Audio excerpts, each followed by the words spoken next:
ओम नमः महादेव।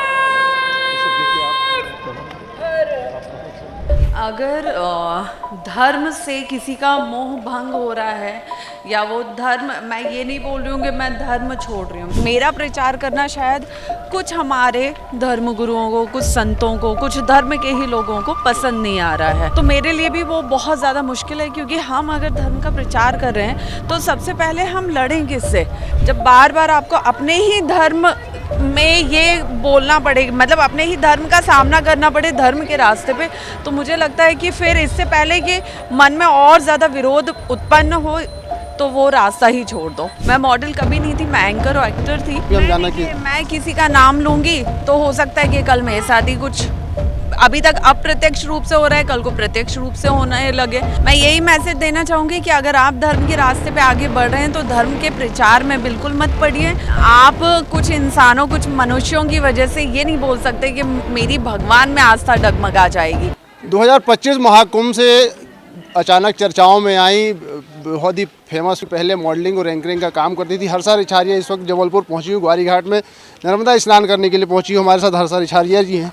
हर्षा जी, अचानक एक साल के अंदर ही एक आपका वीडियो सामने आता है कि अब धर्म से, सनातन से इस तरह से मोह भंग हो गया। क्या कुछ बात आखिर ऐसी रही जो एक साल के अंदर इस तरह की बात आपको करनी पड़ी?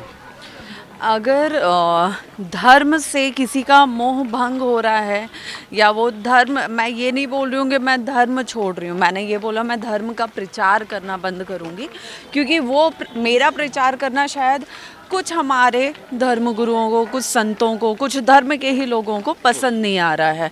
और बार बार मेरे जीवन में विरोध उत्पन्न करना, कठिनाइयाँ पैदा करना, तो मेरे लिए भी वो बहुत ज़्यादा मुश्किल है, क्योंकि हम अगर धर्म का प्रचार कर रहे हैं तो सबसे पहले हम लड़ें किससे?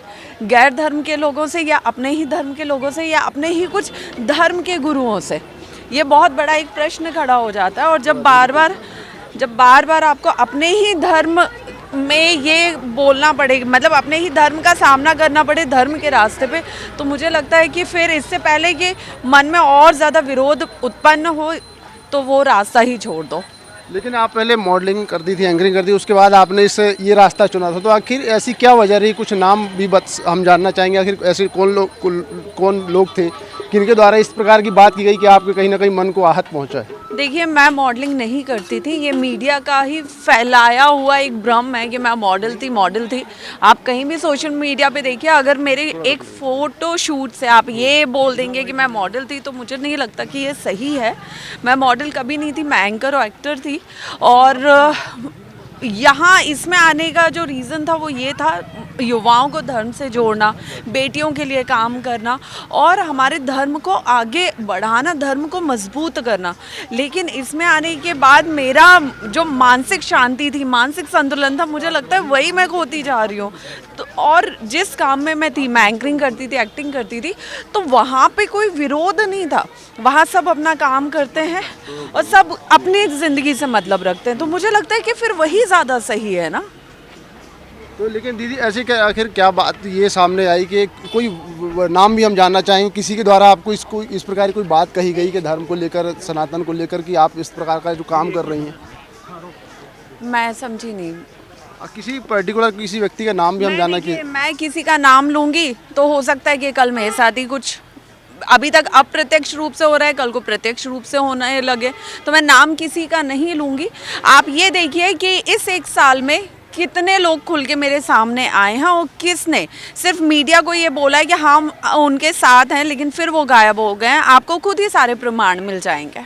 आप खुद एक युवा हैं, आगे आने वाले युवा भी यदि धर्म से और इस सनातन की राह से जुड़ना चाहते हैं तो उनके लिए क्या मैसेज देना चाहेंगी आप?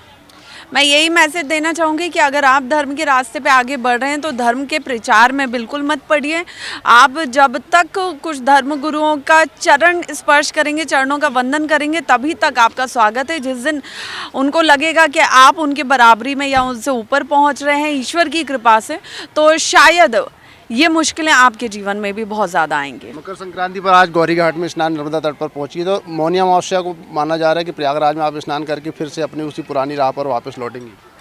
मेरा जो पुराना काम था एंकरिंग का, एक्टिंग का, मुझे लगता है वो भी मेरे लिए बहुत प्राउड काम रहा है, क्योंकि मुझे असल पहचान वहीं से मिली थी। और मौनी अमावस्या 18 तारीख को, 18 जनवरी को मैं प्रयागराज माघ मेले में स्नान करूंगी। उसके साथ ही मैं अपने संकल्प को विराम दूंगी। क्योंकि भगवान के प्रति जो आस्था है आपके अंदर, वो उसको किस तरह से फिर अपने आप में जाहिर करेंगे, क्या क्या संदेश देंगे उसके लिए? आप कुछ इंसानों, कुछ मनुष्यों की वजह से ये नहीं बोल सकते कि मेरी भगवान में आस्था डगमगा जाएगी।